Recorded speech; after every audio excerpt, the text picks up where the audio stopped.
तो previous lecture revise कर लिया आप सभी ने?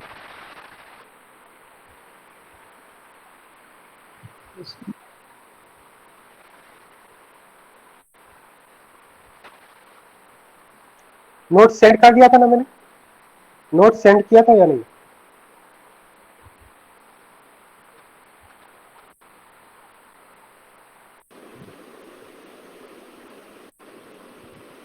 लेक्चर नोट सेंड किया?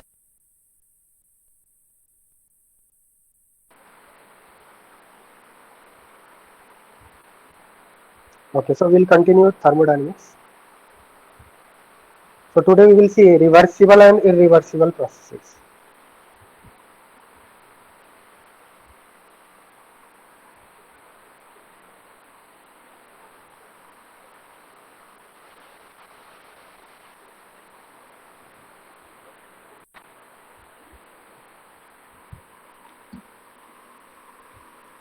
स्क्रीन दिखाई दे रहा है आप सभी को? Are you getting screen all of you? Unmute करके बताइए।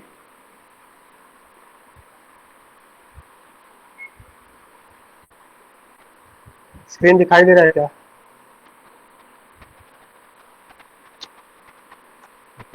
So right, next topic, reversible and irreversible processes.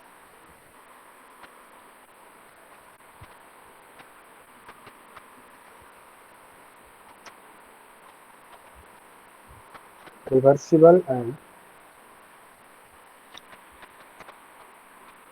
irreversible processes.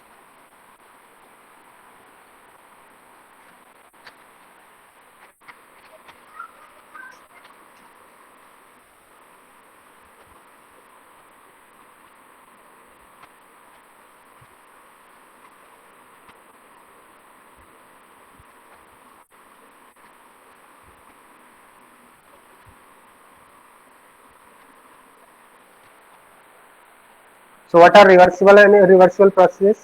तो इसके बारे में हम लोग एक टेबल बनाते हैं, दोनों में डिफरेंस देखते हैं। Reversible process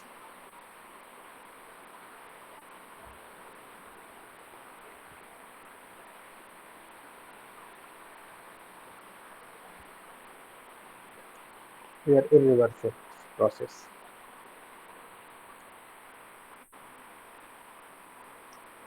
so reversible process basically सबसे पहले तो हम लोग इनमें जो डिफरेंस है डिफरेंस लिख लेते हैं, तो उसके बाद मैं आपको एक्सप्लेन करूंगा what is basic difference between reversible and irreversible.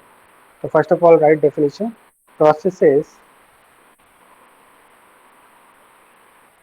as the name suggests it can be reverted along the same path which can be process which can be reverted along the same path.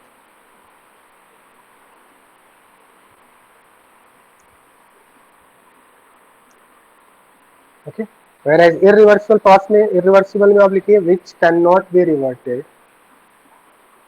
क्या मतलब है इसके बारे में अभी हम लोग समझेंगे। First write this definition, which cannot be reverted along the same path.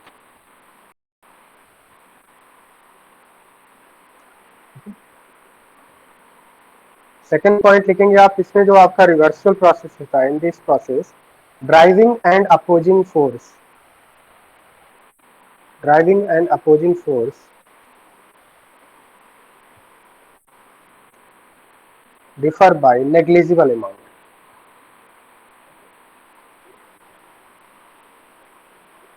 Driving and opposing force differ by negligible amount. So we can write F driving is equal to F opposing plus minus T. That means there is negligible difference between driving and opposing force. So dF tends to 0. Whereas in irreversible process, driving force and opposing force differ by significant amount.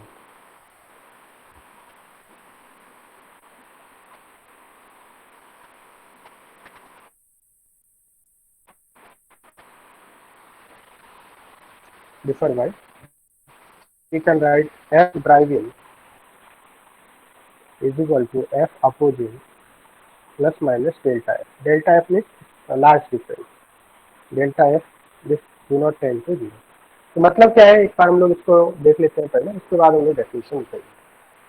तो basically reversal and इरिवर्सल में क्या difference है, हम लोग एक piston fitted cylinder लेते हैं, और मैंने आपको बताया था कि थर्मोडायनेमिक्स में हम लोग सिस्टम किसको मानते हैं, generally system is taken as ideal gas, ideal gas को हम लोग सिस्टम मानते हैं। सपोज मान लीजिए एक आपका पिस्टन फिटेड सिलेंडर है,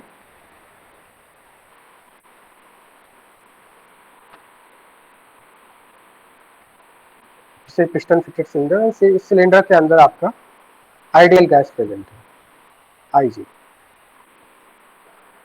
suppose it's initial volume is VI, I stands for initial volume. Initially piston is stationary. What does it mean? Which type of forces are acting along it? If piston is stationary, suppose initially piston is stationary, तो अगर piston stationery है तो इसका मतलब क्या होगा, जो internal pressure होगा और एक्सटर्नल प्रेशर दोनों इक्वल होंगे, तभी आपका पिस्टन स्टेशनरी होगा। बात समझ में आ रहा है? और सपोज हम लोग इसको ऐसा मान लेते हैं, सपोज इस पे आपका कुछ इस तरह से है, this is pile of sand, that means यहाँ पे जो पिस्टन फिटेड सिलेंडर है उसके ऊपर आपका सैंड रखा हुआ है, this is pile of sand,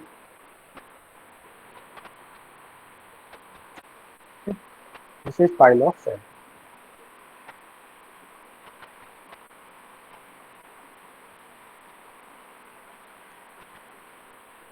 Arman आपका बी फेज है क्या, अरमान आलम?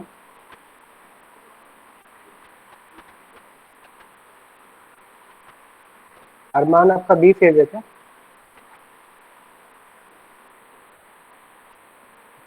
Okay fine.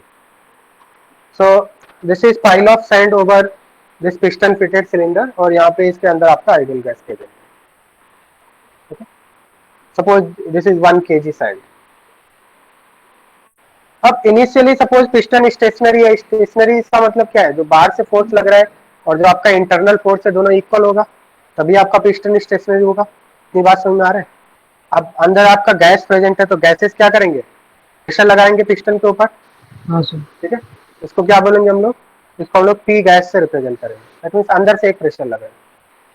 अगर हम बाहर की तरफ प्रेशर देखें, आउटसाइड मतलब एक्सटर्नल प्रेशर क्या लग रहा है आपका, एक तो आपका एटमॉस्फेरिक प्रेशर लग रहा होगा, हाँ जो सर। कि 1 atm होता है, पी एक्सटर्नल, प्लस ये जो आपका सैंड है, सैंड की वजह से वेट होगा कुछ इसका mg, इसकी वजह से भी कुछ फोर्स लग रहा होगा नीचे की तरफ।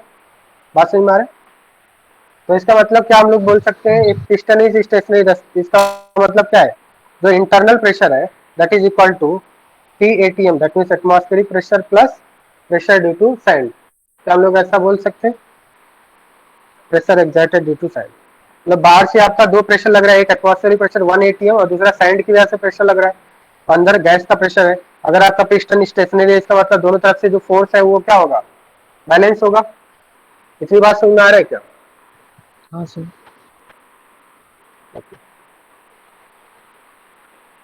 अब सपोज मान लिया हमने जो आपका sand particle 1 kg sand particle, हमने 1 पार्टिकल को बाहर निकाल दिया। अगर 1 पार्टिकल को बाहर निकालेंगे तो फोर्स क्या हो जाएगा, डिसबैलेंस हो जाएगा, मतलब एक्सटर्नल प्रेशर क्या हो जाएगा, स्लाइटली लेस हो जाएगा, और इंटरनल प्रेशर से एक्सटर्नल प्रेशर स्लाइटली लेस हो जाएगा। इनिशियली दोनों इक्वल थे तो पिस्टन स्टेशनरी था। अगर सपोज हमने 1 सैंड पार्टिकल इसमें से बाहर निकाले, वन सैंड पार्टिकल, बहुत स्मॉल अमाउंट, 1 सैंड पार्टिकल इसमें से बाहर निकाल दिया, तो क्या होगा, फोर्स आपका डिसबैलेंस हो जाएगा, मतलब एक्सटर्नल प्रेशर आपका कम हो जाएगा, टोटल एक्सटर्नल प्रेशर कम हो जाएगा, इंटरनल प्रेशर ज्यादा है, तो गैस क्या होगा, एक्सपेंड होगा, मतलब पिस्टन ऊपर की तरफ जाएगा। इतनी बात समझ में आ रहा है? अनम्यूट करके आंसर दिया था आप लोग, why are not responding other students को समझ में आ रहा है क्या?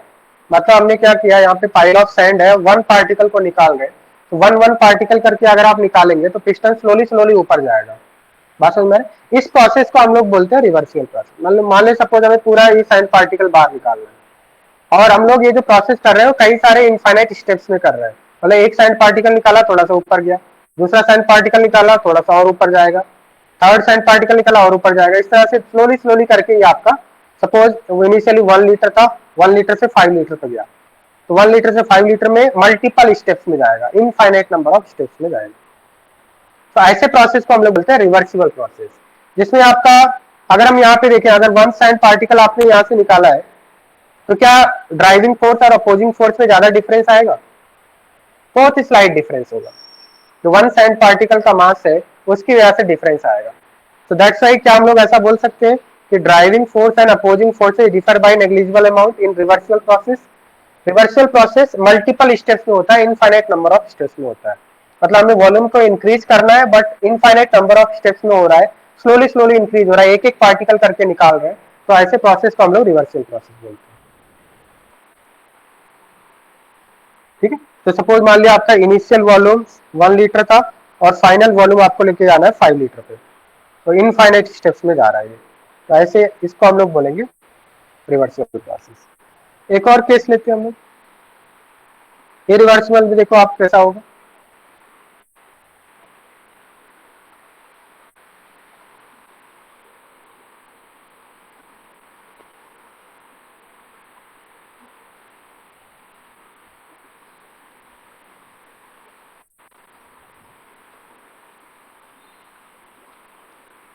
अगेन हमने पिस्टन फिटेड सिलेंडर लिया है, ये आपका पिस्टन फिटेड सिलेंडर है, बट इसमें जो आपका सैंड पार्टिकल था उसको हमने एक बैग में फिल करके यहाँ पे रखा है। अब यहाँ पे सैंड पार्टिकल को हमने बैग में फिल करके रखा है। ठीक है, तो हम लोग यहाँ पे बोल सकते हैं मास तो सेम है, 1 kg सैंड इन बैग, अब हमने बैग में फिल करके रखा है। तो यहाँ पे क्या होगा, अगेन अंदर आपका गैस प्रेजेंट है। इनिशियली क्या होगा, पिस्टन स्टेशनरी है, दैट मीन्स पिस्टन स्टेशनरी, इसका मतलब क्या होगा, P of gas is equal to P external, that is 1 atm plus pressure due to sand। Initially ऐसा होगा इनिशियली। अब सपोज हमने, मान लिया हमने ये पूरे सैंड पार्टिकल को बाहर निकाल दिया, इसको पूरे बैग को बाहर निकाल दिया। तो जैसे ये बैग 1 kg का बैग है आपका, इसकी वजह से कुछ मास लग रहा हो, इसका वजह से आपको कोई फोर्स लग रहा होगा नीचे की तरफ mg।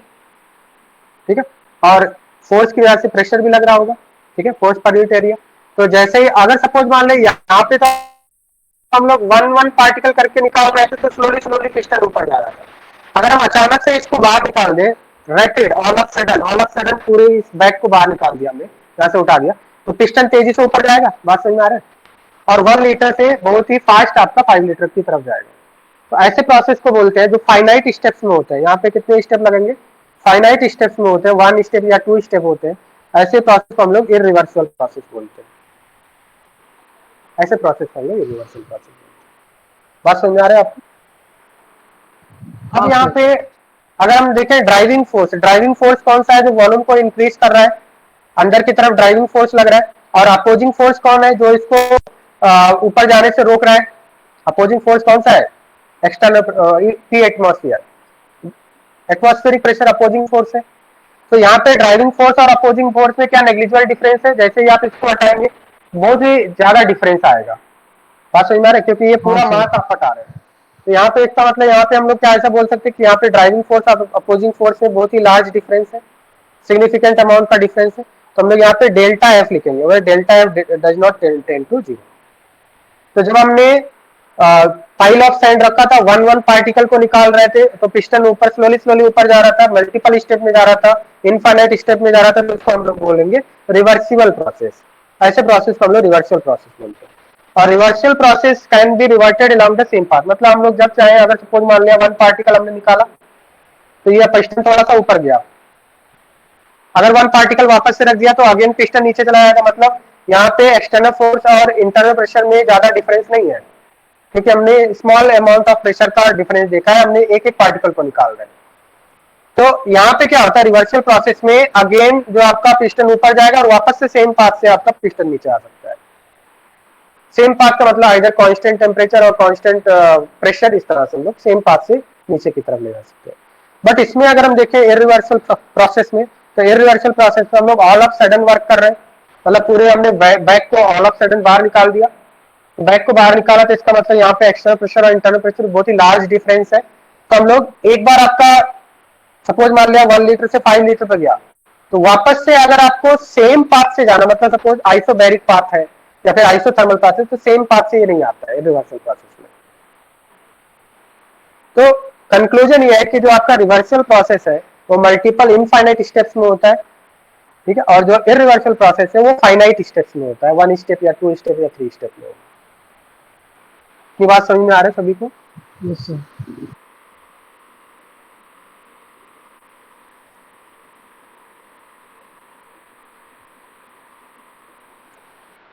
यहाँ पे हम लोग डेफिनेशन लिख लेते हैं, थर्ड डेफिनेशन लिखेंगे।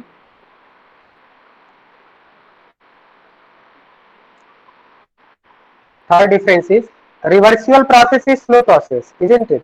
क्योंकि हम लोग एक एक पार्टिकल करके बाहर निकाल रहे हैं, स्लोली स्लोली पिस्टन ऊपर जा रहा है, व्हेयरएज इरिवर्सिबल प्रोसेस कैसा होगा? Fast. Fast process, all of sudden हमने बैग को बाहर निकाल दिया, ठीक है। फोर्थ हम लोग ऐसा करते हैं, रिवर्सिबल प्रोसेस इनफाइनाइट स्टेप्स में जा रहा है, इनफाइनाइट स्टेप्स में हो रहा है। अगर एक एक पार्टिकल करके बाहर निकालेंगे तो 1 लीटर से 5 लीटर में जाने में बहुत टाइम लगेगा या नहीं? बात समझ में आ रहा है? एक पार्टिकल निकला, थोड़ा सा ऊपर गया, दूसरा पार्टिकल और थोड़ा सा ऊपर गया, मतलब इसमें बहुत ज्यादा टाइम लगेगा, तो इसमें इनफाइनाइट स्टेप्स हम लोग बोलते हैं reversal process. Irreversal process finite steps में होगा। फाइनाइट स्टेप इसलिए बोल रहे हैं जैसे यहाँ पे हमने अगर 1 kg का सैंड पार्टिकल, सपोज 50 ग्राम सपोज 500 ग्राम का 2 अगर बैग लिया होता, एक बार 500 ग्राम का बैग बाहर निकाला तो ये आपका कितना जाएगा? ऊपर जाएगा। फिर दूसरा 500 ग्राम का लेके गया, थोड़ा और ऊपर जाएगा, मतलब 5 लीटर जाने में इसमें 2 बार का टाइम लगेगा, 2 स्टेप्स में कर रहे हैं, तो इसलिए इसको बोल रहे हैं हम लोग फाइनाइट स्टेप्स में आ रहा है। अगर हम थर्ड डिफरेंस की बात करें तो जो रिवर्सिबल प्रोसेस होता है ये इमेजिनरी प्रोसेस होता है, इमेजिनरी प्रोसेस, क्योंकि हम लोग इनफाइनाइट स्टेप्स में नहीं ले जा सकते ना 1 लीटर से 4 लीटर में, मतलब ये इमेजिनरी प्रोसेस होता है। रिवर्सिबल प्रोसेस कैसा होता है? दिस इज रियल प्रोसेस, क्योंकि मैंने आपको क्या बताया, 1 सैंड पार्टिकल बाहर निकालना, मतलब ऐसा जरूरी नहीं है कि थोड़ा बहुत ज्यादा कम हो सकता है, एक्सटर्नल प्रेशर और इंटरनल प्रेशर में डिफरेंस हो सकता है। तो जो आपका रिवर्सिबल प्रोसेस होता है ये इमेजिनरी होता है, रियल नहीं होता है। रियल प्रोसेस कौन सा है आपका? इरिवर्सिबल प्रोसेस है।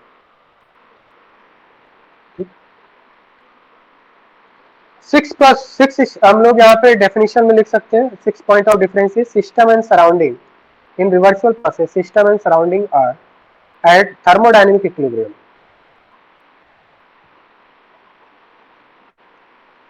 thermodynamic equilibrium at each and every point.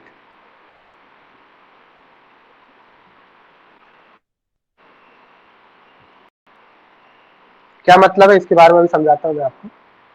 System and surrounding, अगर हम इरिवर्सिबल प्रोसेस की बात करें तो इरिवर्सिबल प्रोसेस में क्या होता है, system and surrounding are at thermodynamic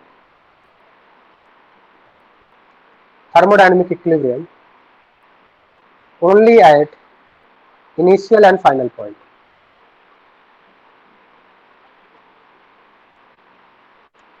मतलब इसमें रिवर्सल प्रोसेस में क्या हो रहा है, ईच एंड एवरी स्टेप पे क्या हो रहा है, थर्मोडायनेमिक इक्विलिब्रियम मेंटेन है। अगर यहाँ पे हम लोग देखें, हमने ये सैंड पार्टिकल था, एक सैंड पार्टिकल बाहर निकाला तो थोड़ी देर के बाद ये ऊपर जाएगा, और वापस से जब ये ऊपर जाएगा, पिस्टन ऊपर जाएगा, एक सैंड पार्टिकल बाहर निकाला, इनिशियली तो दोनों बैलेंस थे, जैसे ही पार्टिकल निकाला पिस्टन थोड़ा सा ऊपर जाएगा, ऊपर जाके थोड़ी देर बाद रुक जाएगा, बात समझ में आ रहा है? तो वापस से इक्विलिब्रियम आ गया। फिर से आपने एक और सैंड पार्टिकल बाहर निकाला, थोड़ा और ऊपर जाएगा, वापस से रुक जाएगा, एक और सैंड पार्टिकल निकाला, थोड़ा और ऊपर जाएगा, वापस से रुक जाएगा। इसका मतलब क्या है कि ईच एंड एवरी पॉइंट पे इक्विलिब्रियम स्टैब्लिश हो जा रहा है आफ्टर सम टाइम। बट यहाँ पे अगर हम देखें तो हमने ऑल ऑफ सडन पूरे 1 kg बैग को हमने यहाँ से बाहर निकाल दिया, इसको बैग को क्या कर दिया, हटा दिया ऐसे। तो यहाँ पे क्या होगा, सिस्टम बहुत ही तेजी से ऊपर जाएगा, वॉल्यूम तेजी से क्या होगा, एक्सपेंड होगा 1 लीटर से 5 लीटर। तो यहाँ पे क्या, जब ये एक्सपेंड हो रहा था 1 लीटर से 5 लीटर, क्या उसके बीच में इक्विलिब्रियम था? उस समय तो प्रेशर डिफरेंस होगा ना, अंदर इंटरनल प्रेशर और एक्सटर्नल प्रेशर में डिफरेंस होगा। जब ये पिस्टन ऊपर जा रहा होगा, क्या उस समय सिस्टम इक्विलिब्रियम पे होगा? मतलब इनिशियल पॉइंट और फाइनल पॉइंट के बीच में इक्विलिब्रियम पे तो नहीं होगा ना, बात समझ में आ रहा है? तो इरिवर्सिबल प्रोसेस में इक्विलिब्रियम कब होता है, इनिशियल पॉइंट पे इक्विलिब्रियम में। इक्विलिब्रियम का मतलब P external P internal same है इनिशियल पॉइंट में, और एक बार आपका जब आपने साइड पार्टिकल बाहर निकाल लिया तो यहाँ पे एक्सटर्नल प्रेशर कम हो गया, गैस एक्सपैंड होगा, वॉल्यूम बढ़ेगा, प्रेशर अंदर का कम होगा। जब ये आपका external pressure internal pressure same हो जाएगा, वापस से पिस्टन रुक जाएगा 5 लीटर पे जाके। तो इसका मतलब यहाँ पे इक्विलिब्रियम कब है, 5 लीटर पे रुकेगा, इसका मतलब वापस से external pressure internal pressure same हो चुका होगा। मतलब यहाँ हाँ पे सर। इक्विलिब्रियम इक्विलिब्रियम कब है आपका, एक तो आपका इनिशियल पॉइंट पे इक्विलिब्रियम है और एक आपका फाइनल पॉइंट पे इक्विलिब्रियम, बट बीच में इक्विलिब्रियम है क्या, वी कैन नॉट कमेंट। बीच में आपका क्या है, एक्सटर्नल प्रेशर और internal pressure, we can not comment on that because वो आपका डिफरेंस है, डिफरेंस की वजह से ही ऊपर जा रहा है पिस्टन। तो रिवर्सल प्रोसेस में at each and every point the system and surrounding are at equilibrium, whereas in irreversible process system and surrounding are at equilibrium only at initial and final point। इतनी बात समझ में आ रहा है आपको? हाँ सर। सेवंथ पॉइंट हम लोग ऐसा लिख सकते हैं कि यहाँ पे जो पी एक्सटर्नल होता है रिवर्सल प्रोसेस में, ये आपका वेरिएबल होता है, P external is variable. Variable क्यों है, जैसे यहाँ पे अगर हम देखें तो अभी सपोज मान ले पी एक्सटर्नल कितना था, पी एक्सटर्नल प्लस ये 1 kg साइन का आपका पूरा वेट, तो पूरा पी एक्सटर्नल होगा जिसमें आपका 1 atm आएगा, 1 atm pressure due to sign. अब अगर हमने एक आप सैंड पार्टिकल निकाले तो प्रेशर वेरी करेगा या नहीं, फिर थोड़ा सा ऊपर गया वापस से एक सैंड पार्टिकल निकाला, प्रेशर थोड़ा और कम हो गया, वापस से सैंड पार्टिकल निकाला, प्रेशर थोड़ा और कम हो गया। मतलब पी एक्सटर्नल क्या है, वेरिएबल है, eight each and every point pressure क्या होता जा रहा है, कम होता जा रहा है एक्सटर्नल प्रेशर, जैसे जैसे सैंड पार्टिकल बाहर निकालना। बट अगर यहाँ पे हम देखें, जैसे अगर हमने यहाँ पे सैंड पार्टिकल को 1 kg बैग को ऑल ऑफ सडन यहाँ से हटा दिया, रिमूव कर दिया, तो रिमूव करते ही क्या होगा, जो आपका पिस्टन ऊपर जाएगा वो कौन से कितने प्रेशर के अगेंस्ट में जाएगा, 1 atm प्रेशर के अगेंस्ट में जाएगा। बात समझ में आ रहा है? इसका मतलब जब ये एक्सपेंड हो रहा होगा ड्यूरिंग इस एक्सपेंशन, क्या प्रेशर कांस्टेंट नहीं होगा, कांस्टेंट प्रेशर के अगेंस्ट में एक्सपेंड कर रहा है या नहीं, क्योंकि साइड तो हमने हटा दिया, पूरा बैग तो हमने रिमूव कर दिया यहाँ से। तो जब अगर हमने जैसे ही इस बैग को हटाया तो ये आपका पिस्टन क्या हो रहा है, ऊपर जा रहा है, और पिस्टन ऊपर जा रहा है against constant external pressure that is atmospheric pressure 1 atm, 1 atm के अगेंस्ट में आपका ऊपर जा रहा है। तो हम लोग इरिवर्सल प्रोसेस में लिख सकते हैं कि जो आपका एक्सटर्नल प्रेशर होता है वो कांस्टेंट होता है ड्यूरिंग इट्स एक्सपेंशन।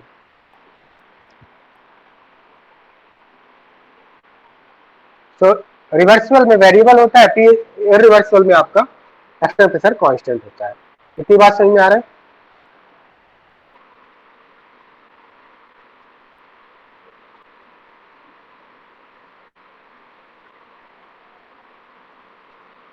सर थोड़ा सा ऊपर का दिखाना।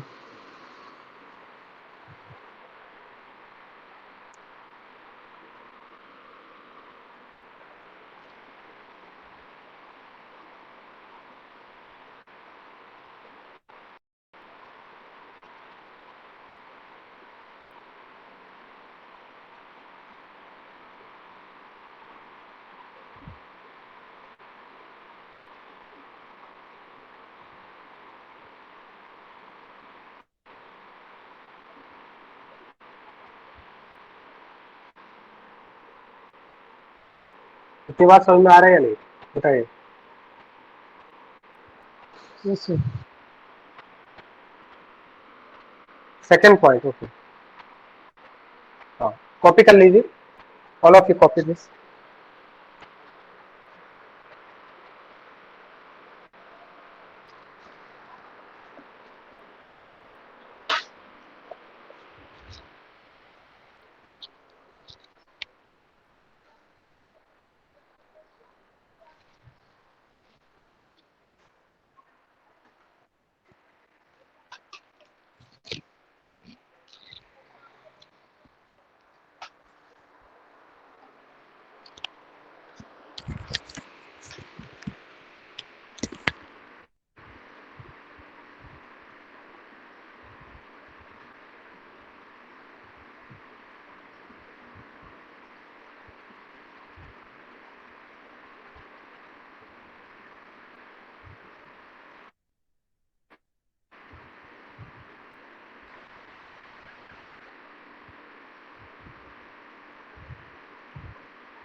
हेलो स्टूडेंट्स, वॉइस आ रहा है आपको? हाँ सर।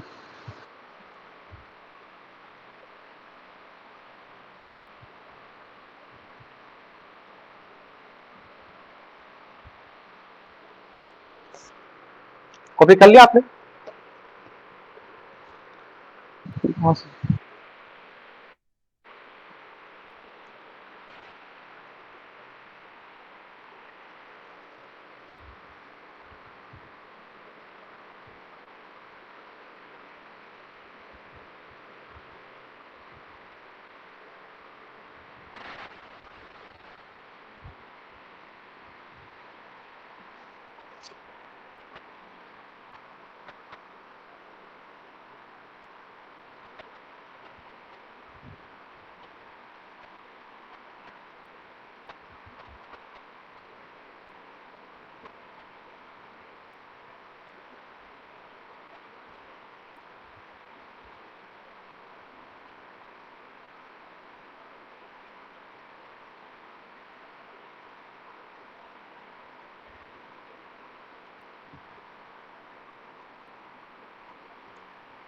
ओके, सो अभी आप क्वेश्चन में आपको एक हिंट दिया होगा कि you have to identify which process is reversible और विच प्रोसेस इज इरिवर्सिबल। तो उसके लिए आपको क्वेश्चन में कुछ हिंट दिया होगा, ठीक है? हिंट क्या दिया होगा? जैसे आपको आइडेंटिफाई करना है कि कौन सा आपका रिवर्सल प्रोसेस है या इरिवर्सल प्रोसेस। सपोज आपको कुछ में इस तरह से हिंट दिया कि विच डिस्टर्बेंस और सडनली और रैपिडली, ऐसा कुछ वर्ड आ रहा है, तो किस टाइप का प्रोसेस होगा? सडनली बोला है, सडन, ऑल ऑफ सडन हो रहा है, तो प्रोसेस हो रहा है, सडन प्रोसेस हो यस रहा है। कैसा प्रोसेस होगा ये? हाँ, इरिवर्सल प्रोसेस। सर। बट अगर सपोज मान लिया आपको क्वेश्चन में ऐसा या फिर विदाउट डिस्टरबेंस हो रहा है, रिवर्सिबल। हाँ, तो इसका मतलब हम लोग स्लोली स्लोली आपका वन वन पार्टिकल रिमूव कर रहे हैं, तो ये कैसा होगा? रिवर्सल प्रोसेस होगा। इतनी बात समझ में आ गया आपको? एक स्टूडेंट डाउट पूछ रहा है, उसको मैं बता देता हूँ।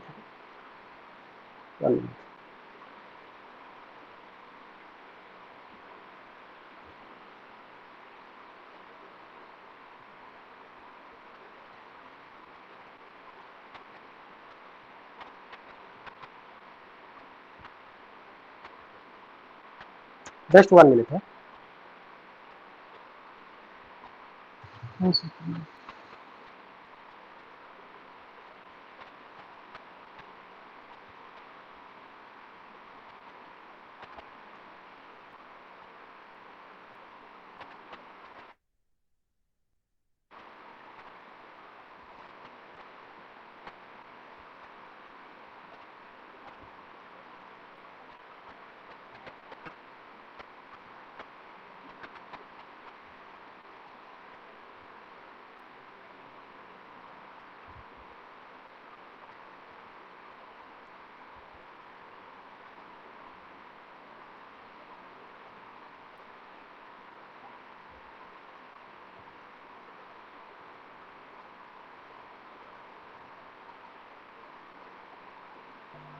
सर आपकी आवाज नहीं आ रही है।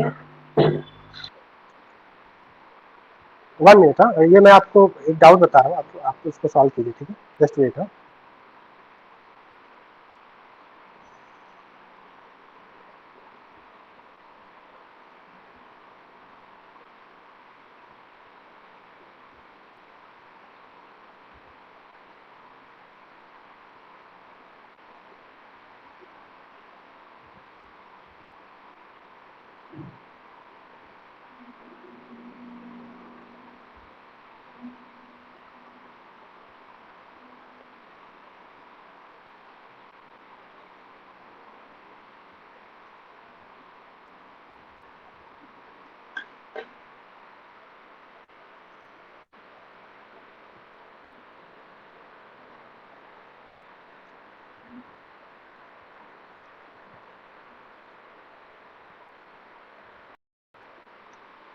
हाँ, कॉपी कर लिया आपने?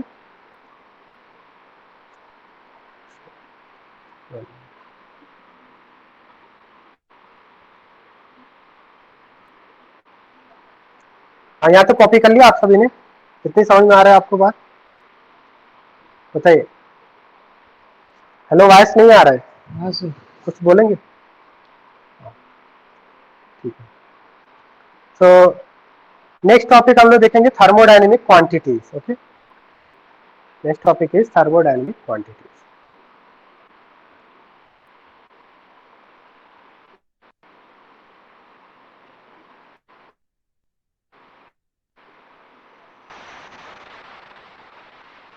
सो there are basically two thermodynamic quantities जो हमें यहाँ पे पढ़ना है। वन इज वर्क, जिसको हम लोग W से रिप्रेजेंट करते हैं। Second one is heat, heat को हम लोग Q से रिप्रेजेंट करते हैं। ओके, सो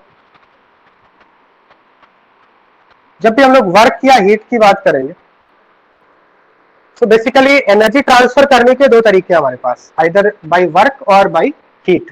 ठीक है, किसी भी सिस्टम को अगर एनर्जी ट्रांसफर करना है तो उसके दो आपके तरीके होते हैं, बाय वर्क और बाय हीट। तो वर्क, अगर हम वर्क की बात करें तो वर्क के बारे में मैंने आपको बताया था, वर्क का एक पार्ट होता है, इसमें मैंने आपको बताया था वर्क एंड हीट दोनों ही पार्ट फंक्शन होते हैं। हाँ सर।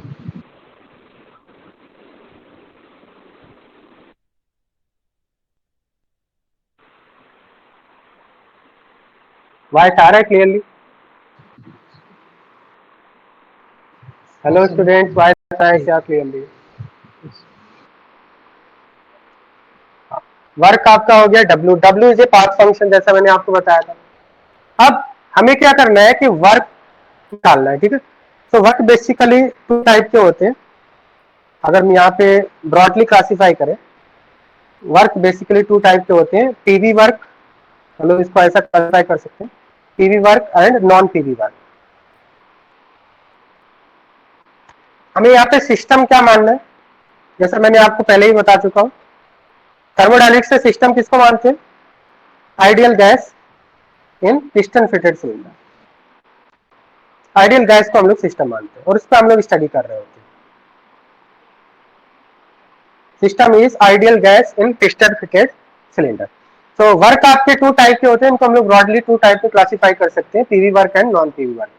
पीवी वर्क क्या होता है, ये हम लोग केमिस्ट्री में पढ़ते हैं PV work. Non PV work हम लोग फिजिक्स में पढ़ते हैं। तो पीवी वर्क पीवी वर्क का मतलब हम लोग मैकेनिकल वर्क की बात कर रहे हैं, मैकेनिकल वर्क। ठीक है, और डब्ल्यू मैकेनिकल, मैकेनिकल वर्क का फॉर्मूला क्या होता है? Force into displacement, force into suppose x is displacement. तो इस तरह से हम लोग डिफाइन करते हैं। क्या इतनी बात समझ में आ रहा है आपको? हाँ तो sir.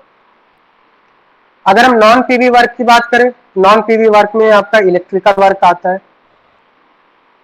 Electrical work that is charge into potential, this is called electrical work या ग्रेविटेशनल वर्क। ये नॉन पीवी वर्क में आता है, मतलब इसमें कोई वॉल्यूम से रिलेशन नहीं होता है।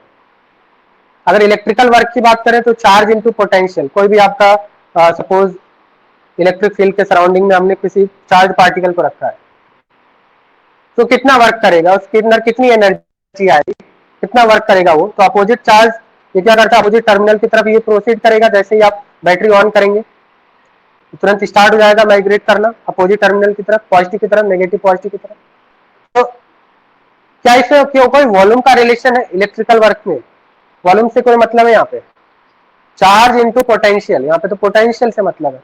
मतलब इसमें इसको हम लोग नॉन पीवी वर्क करते हैं, that is there is no relation with pressure and volume here in electrical work. Similarly gravitational work में क्या होता है, आपका एम जी एच होता है, इसमें भी कोई वॉल्यूम से रिलेशन नहीं। ग्रेविटेशनल वर्क किसकी वजह से होता है? आपका हाइट की वजह से होता है। बात समझ में आ रहा है?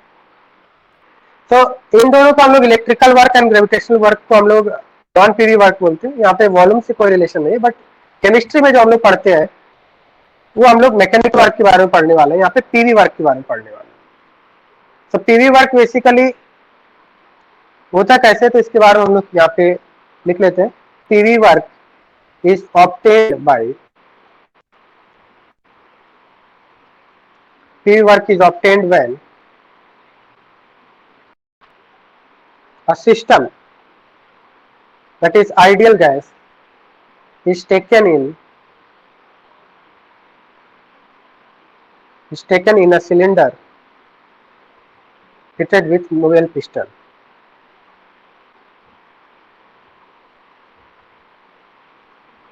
तो इसका मतलब क्या है, देखिए तो समझते हैं हम।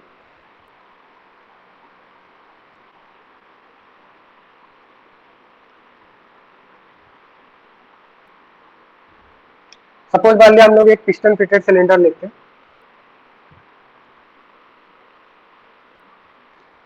Suppose this is a piston fitted cylinder.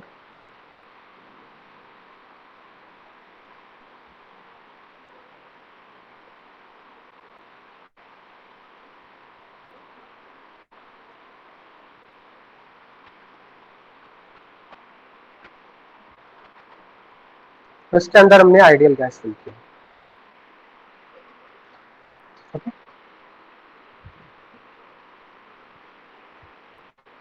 This is piston and piston, suppose मान लीजिए सिलेंडर है, तो सिलेंडर यहाँ पे जो पिस्टन होगा, पिस्टन का एरिया कैसा होगा, सर्कुलर होगा। मतलब एक सिलेंडर को अगर हमें क्लोज करना है तो सर्कुलर पिस्टन लगेगा ना। बात समझ में आ रहा है आपको? Cross section area.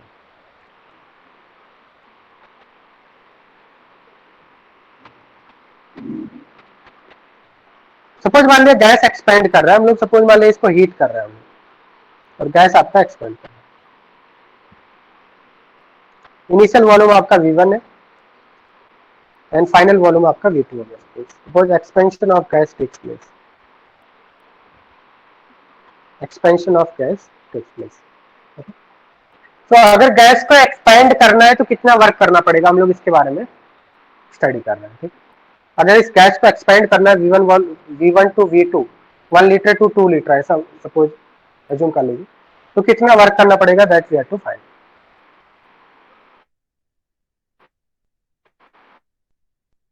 गैस को एक्सपेंड करना है इसका मतलब क्या होगा, इसे एक्सटर्नल प्रेशर के अगेंस्ट में वर्क करना पड़ेगा या नहीं? क्या ऑटोमेटिकली अपने आप ही गैस एक्सपेंड हो जाएगा? क्योंकि बाहर से 1 एटीएम का प्रेशर लग रहा है। क्लियर? बाहर से 1 एटीएम भी एक्सटर्नल लग रहा है, तो अगर इसको एक्सपेंड करना है तो वर्क करना पड़ेगा ना। हाँ सर। 1 एटीएम के अगेंस्ट में वर्क करना पड़ेगा। कितना वर्क करना पड़ेगा, कैसे निकालेंगे हम लोग?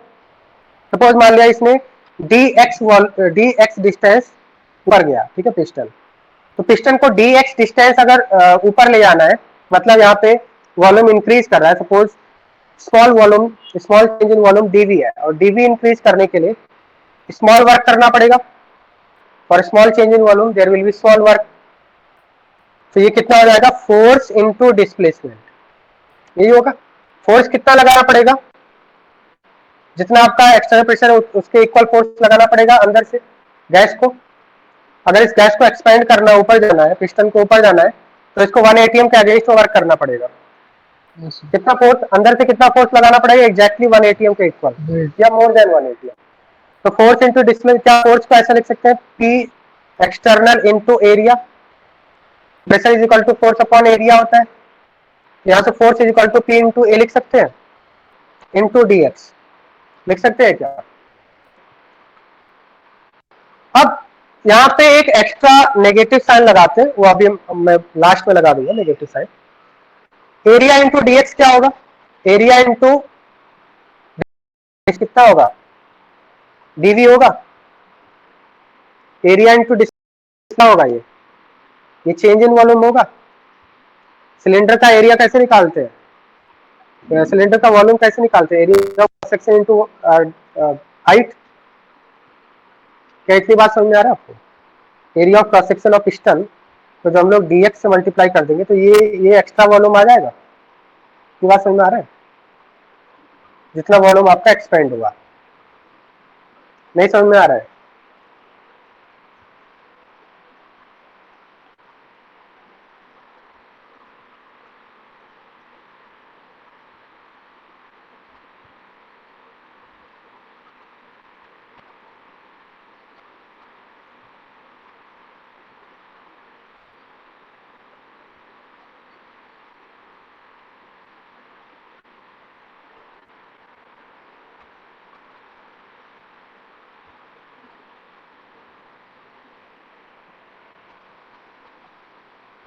Area of cross section into D X is equal to D V होगा, और P external into D V अगर हम मल्टीप्लाई कर दें, ये आपका small change in small work होगा जो आपको करना पड़ेगा। मतलब अगर किसी भी गैस को, किसी भी पिस्टन फिल्टर सिलेंडर के अंदर अगर गैस प्रेजेंट है, अगर उसको एक्सपेंड करना है, अगर इस गैस को एक्सपेंड करना है, वॉल्यूम इंक्रीज करना है, so it had to work against this external pressure 180, और कितना वर्क करना पड़ेगा, P external into D V, this is the formula, that means P delta V, ऐसा होता है, टोटल वर्क आपका हो जाएगा पी डेल्टा वी।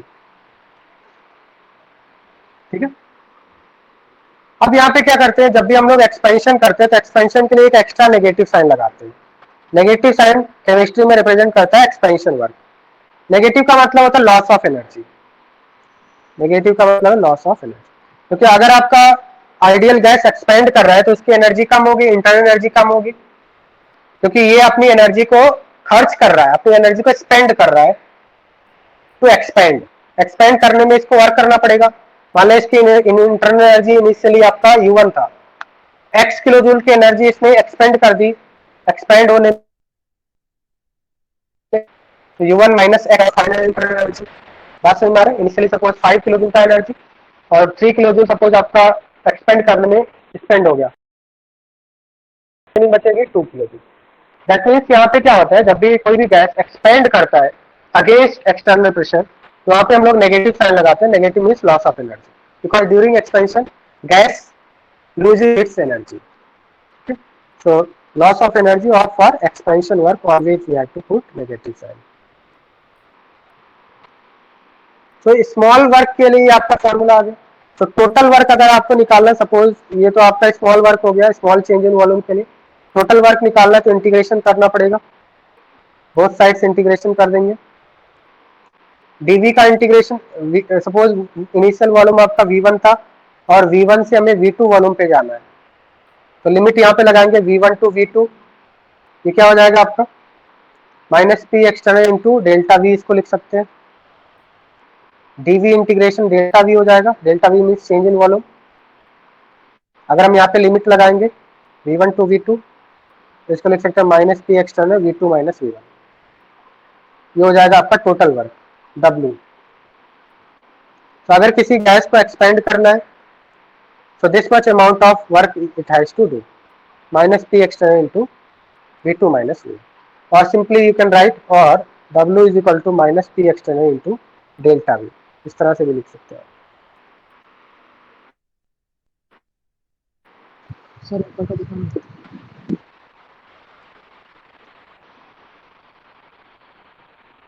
यहाँ से कॉपी करना है। हाँ सर, हाँ सर।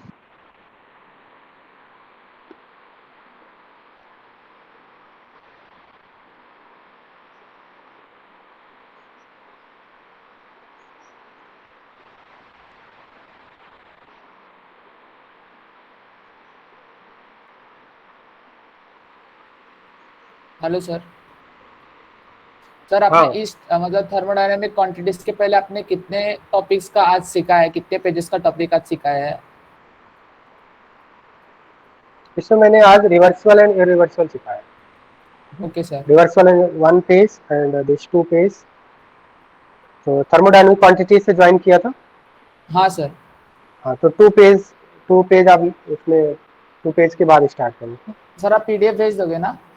हाँ, पीडीएफ तो मैं भेजता हूँ, तो डेली हाँ भेजता हूँ ना पीडीएफ। हाँ sir, thank you sir.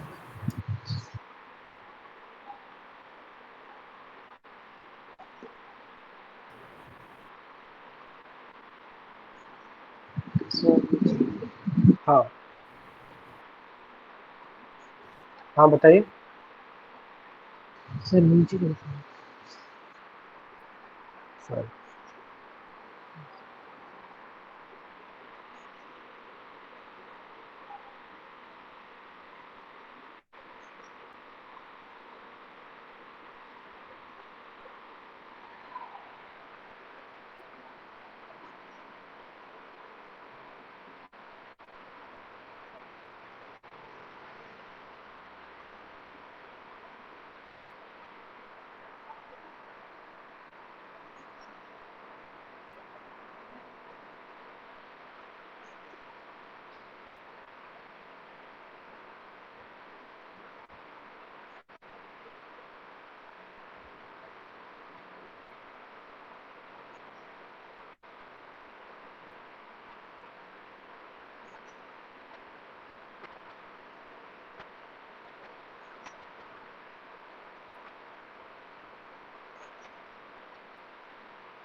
solution.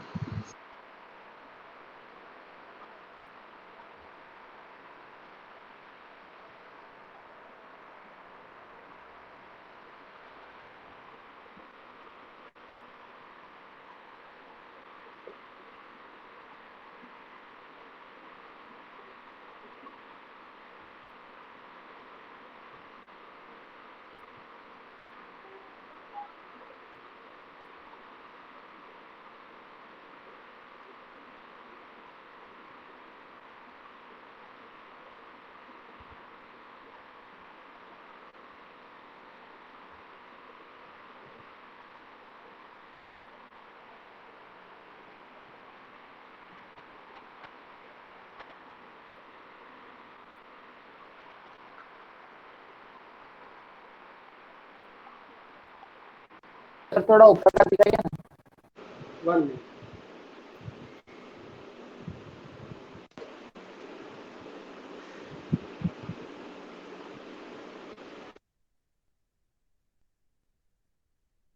बताइए किधर से आपको कॉपी करना है?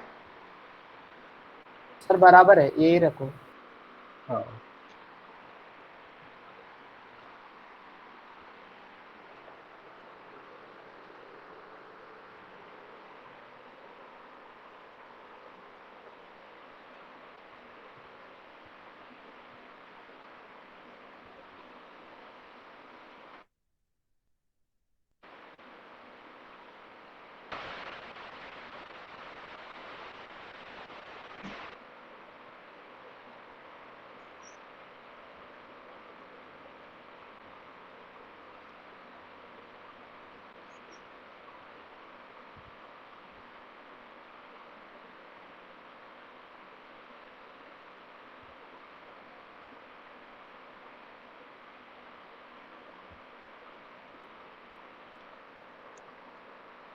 तो ये फार्मूला आपको मेमोराइज करना है, इस फार्मूला। अगर हम इरिवर्सिबल एंड रिवर्सिबल वर्क की बात करें तो रिवर्सिबल वर्क में आप कौन सा फार्मूला लगाएंगे? रिवर्सिबल वर्क में हमें ये फार्मूला यूज करना है। इसको हम लोग ऐसा लिख सकते हैं, we can write dw will be w is equal to minus of v1 to v2. I will write here. Suppose मान लें आपका कोई प्रोसेस हो रहा है, रिवर्सिबल प्रोसेस हो रहा है, तो रिवर्सिबल प्रोसेस में वर्क निकालने के लिए आपको ये फॉर्मूला यूज करना है, P external into D. Because reversal process में मैंने आपको क्या बताया था, P एक्सटर्नल आपका वेरिएबल होता है, इसलिए हम लोग इसको इंटीग्रेशन के बाहर नहीं निकाल सकते। बट अगर इरिवर्सिबल वर्क है तो P एक्सटर्नल को हम लोग इंटीग्रेशन के बाहर निकाल सकते हैं। तो इसको क्या लिख सकते हैं, माइनस P एक्सटर्नल और इंटीग्रेशन ऑफ डीवी क्या हो जाएगा, डेल्टा वी हो जाएगा। तो ये जो यहाँ पे आ रहा है ये इरिवर्सिबल का है, इरिवर्सिबल वर्क के लिए है, इरिवर्सिबल प्रोसेस के लिए वर्क है, ठीक है। तो यहाँ पे minus P external into delta we, ये इरिवर्सिबल प्रोसेस के लिए फार्मूला है।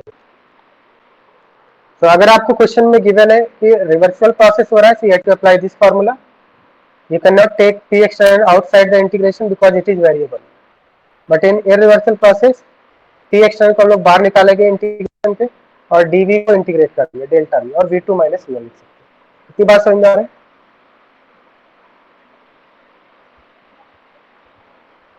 Yes, sir. ये दोनों ही फार्मूला आप नोट कीजिए, you have to memorize this formula. Next is IUPAC sign convention.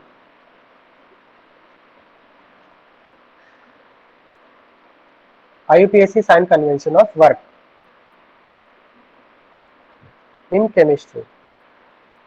Basically physics में भी थर्मोडायनेमिक्स आप लोग पढ़ेंगे, बट वहाँ पे जो साइन होता है वो अपोजिट होता है, क्योंकि वो लोग सराउंडिंग के रिस्पेक्ट में बात करते हैं और केमिस्ट्री में हम लोग सिस्टम के रेस्पेक्ट में बात करते हैं। तो सिस्टम के रेस्पेक्ट में जो चीज होता है सराउंडिंग पे उसका माइनस होता है। सपोज मान लिया एक कोई आपका सिस्टम है आइडियल गैस और वो एनर्जी लूज कर रहा है, सपोज मान लिया एनर्जी लूज कर रहा है, तो सिस्टम की एनर्जी तो कम होगी बट सराउंडिंग की एनर्जी इंक्रीज होगी। सराउंडिंग के रेस्पेक्ट में पॉजिटिव होगा, सिस्टम के रेस्पेक्ट में नेगेटिव होगा, क्योंकि सिस्टम सराउंडिंग को एनर्जी ट्रांसफर कर रहा है। तो फिजिक्स में सराउंडिंग के रेस्पेक्ट में बात करते हैं और केमिस्ट्री में सिस्टम के रेस्पेक्ट में हमेशा बात करते हैं, इसलिए साइन अपोजिट आता है। तो यहाँ पे हम लोग क्या करेंगे, सबसे पहले तो हम लोग देखेंगे work done by the system. Work done by the system का मतलब होता है एक्सपेंशन वर्क। Expansion work. मतलब सपोज आपका, जैसे यहाँ पे हमने देखा था कोई आइडियल गैस है, अगर ये एक्सपेंड कर रहा है, अगर इस पिस्टन को ऊपर ले जाना है, इस आइडियल गैस को एक्सपेंड करना है, तो इसे एक्सटर्नल प्रेशर के अगेंस्ट में वर्क करना पड़ेगा। अगर मान लिया पी एक्सटर्नल 0 होता तो कितना वर्क करना पड़ता? पी एक्सटर्नल 0 होता तो कोई भी वर्क नहीं करना पड़ता। मतलब अगर हम इसको वैक्यूम में रख दें, अगर इसको हम लोग वैक्यूम में रख दें, वैक्यूम में आपको कोई भी वर्क नहीं करना पड़ेगा। बट अगर हमने एटमॉस्फेरिक प्रेशर के कांटेक्ट में रखा है तो बाहर से एक फोर्स लगेगा, उसके अगेंस्ट में इसको वर्क करना है, तो यहाँ पे आइडियल गैस को वर्क करना पड़ेगा। उसको बोलते हैं work done by the system. तो किसी भी गैस को अगर एक्सपेंड होना है तो कितना वर्क कर रहा है, that is called work done by the system, which is also called as expansion work.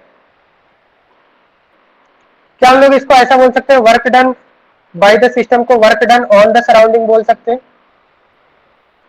दोनों एक ही बात है, work done by the system और work done on the surrounding. क्योंकि अगर आपका सिस्टम एक्सपेंड हो रहा है तो सराउंडिंग कंप्रेस होगा। अगर सिस्टम एक्सपेंड हो रहा है तो सराउंडिंग कंप्रेस नहीं होगा। सिस्टम एक्सपेंड हो रहा है, सिस्टम का वॉल्यूम इंक्रीज हो रहा है, सराउंडिंग का वॉल्यूम क्या होगा? डिक्रीज होगा। बात समझ में आ रहा है? सिस्टम ऊपर जा रहा है, सराउंडिंग आपका सराउंडिंग का वॉल्यूम कम होगा। तो work done by the system को हम लोग बोलते हैं work done on the surrounding, both are same. तो इसके लिए जो आपका साइन आता है, साइन हमेशा एनर्जी कंटेंट के रेस्पेक्ट में देखते हैं। अगर कोई भी गैस एक्सपेंड कर रहा है तो उसकी एनर्जी क्या होगी? इंक्रीज होगी पहले से या डिक्रीज होगी? अगर किसी भी गैस को एक्सपेंड करना है तो एक्सपेंड करने के लिए एनर्जी स्पेंड करना पड़ता है, क्योंकि वो एक्सटर्नल प्रेशर के अगेंस्ट में वर्क कर रहा है। तो यहाँ पे साइन कैसा आएगा? नेगेटिव। नेगेटिव का मतलब energy content is decreasing, energy of system will decrease upon expansion. इसकी एनर्जी कम होगी, इसलिए हम लोग यहाँ पे नेगेटिव साइन लगाते हैं। सपोज मान लिया आपका कोई पिस्टन फिटेड सिलेंडर है, इसको ऐसा मान लेते, कोई पिस्टन फिटेड सिलेंडर है और इनिशियली आपका वॉल्यूम 1 लीटर है और इसको 5 लीटर पे जाना है, 1 लीटर से 5 लीटर पे जाना है, एक्सपेंड होकर 5 लीटर पे जाना है, ठीक है। V2 is 5 litre. तो इसको वर्क करना पड़ेगा, ठीक है, एक्सटर्नल प्रेशर के अगेंस्ट वर्क करना पड़ेगा। और जब ये वर्क करेगा, सपोज यहाँ पे इंटरनल एनर्जी 5 किलो जूल थी गैस की, और सपोज मान लिया इसने 2 किलो जूल का वर्क कर दिया, तो अभी कितना एनर्जी हो जाएगा इसका? 3 किलो जूल हो जाएगा during expansion. During expansion energy कम हो जाएगी गैस की, जिसने वर्क किया। तो इसका मतलब क्या होगा? ओवरऑल साइन कैसा हो जाएगा? नेगेटिव। मतलब work done by the system, because during work done by the system, when system does work against external pressure, system की एनर्जी कम होती है, इसलिए हम लोग इसको नेगेटिव साइन से रिप्रेजेंट करते हैं। Will represent by negative sign. और हम लोग इसको ऐसा भी लिख सकते हैं, सपोज मान लिया यहाँ पे सिस्टम आपका आइडियल गैस और ये एक्सपेंड कर रहा है, एक्सपेंशन हो रहा है। तो एक्सपेंशन जब होता है आपका, बाहर आपका सराउंडिंग है, ये पिस्टन लगा हुआ है, तो ड्यूरिंग एक्सपेंशन सिस्टम की एनर्जी तो कम होती है, बट सराउंडिंग की एनर्जी क्या होगी? इंक्रीज होगी, क्योंकि हमें पता है total energy of the universe is always constant. तो अगर सिस्टम एनर्जी लूज कर रहा है, मान लो सिस्टम ने 2 किलो जूल की यहाँ पे एनर्जी लूज किया, तो ये 2 किलो जूल की एनर्जी किधर गया? डिसअपियर हो गया। ये 2 किलो जूल की एनर्जी इसने ट्रांसफर कर दिया सराउंडिंग, क्योंकि हमें पता है energy can neither be created not total energy of the universe is always constant. यहाँ पे जो 2 किलो जूल की एनर्जी कम हुआ है वो सराउंडिंग में गया होगा, ऑफ कोर्स सराउंडिंग में गया होगा। तो इसका मतलब जब कोई भी गैस एक्सपेंड करता है तो अपनी एनर्जी ट्रांसफर करता है सिस्टम से सराउंडिंग की तरफ। सिस्टम की एनर्जी कम होती है, सराउंडिंग की एनर्जी बढ़ती है, टोटल एनर्जी कांस्टेंट रहती है। क्या ये बात समझ में आ रहा है आपको? Yes sir. अगर हम यहाँ पे बात करें फॉर एक्सपेंशन, एक्सपेंशन के लिए V2 माइनस V1 का साइन कैसे आएगा? V2 minus V1, final volume of course ज्यादा होगा इनिशियल वॉल्यूम से, तो V2 माइनस V1 पॉजिटिव होगा। तो वर्क का फॉर्मूला मैंने आपको क्या बताया था? Minus P external into DV. अगर इस फॉर्मूला हम लोग यहाँ पे पुट करेंगे तो क्या आंसर आएगा? वर्क कैसा आएगा? यहाँ पे पी एक्सटर्नल तो पॉजिटिव ही रहेगा हमेशा, डीवी कैसा होगा? पॉजिटिव होगा, और यहाँ पे बाहर नेगेटिव लगा हुआ, उसका वर्क कैसा होगा? यहाँ पे नेगेटिव होगा। इसलिए मैंने आपको बोला कि expansion work always negative sign से रिप्रेजेंट करते हैं केमिस्ट्री में, क्योंकि डेल्टा भी पॉजिटिव है, तो यहाँ पे आपका पॉजिटिव नेगेटिव नेगेटिव हो जाएगा। और इस नेगेटिव का सिग्निफिकेंस क्या है? Negative means system is losing energy during its expansion. इतनी बात क्लियर है? हाँ sir.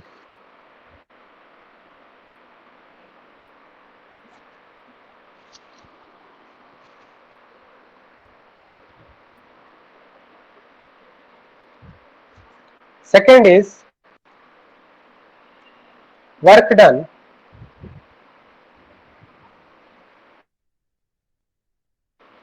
on the system.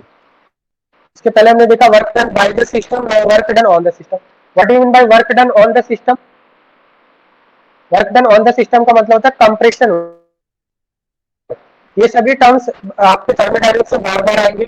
Work done on the system, work done by the system, तो इसको समझना बहुत ही जरूरी है। Work done on the system का मतलब होता है कंप्रेशन वर्क। मतलब अगर आपको कोई पिस्टन नीचे जा रहा है, पिस्टन आपका नीचे जा रहा है, तो इसको बोलते हैं कंप्रेशन वर्क। कंप्रेस हो रहा है, वॉल्यूम कम हो रहा है। Work done on the system, अगर मान लीजिए सपोज कंप्रेशन वर्क हो रहा है। कंप्रेशन वर्क का मतलब ये, सपोज आपका पिस्टन फिटेड सिलेंडर है, इसके अंदर आइडियल गैस है, और पिस्टन क्या हो रहा है, आपका आइडियल गैस कंप्रेस हो रहा है, पिस्टन नीचे की तरफ जा रहा है, पिस्टन नीचे की तरफ जा रहा है। ठीक है, तो अगर पिस्टन नीचे की तरफ से आएगा तो वी फाइनल वी इनिशियल से कम होगा। हाँ की बात समझ आ रहा है? वी फाइनल वी इनिशियल से कम होगा। yes, sir.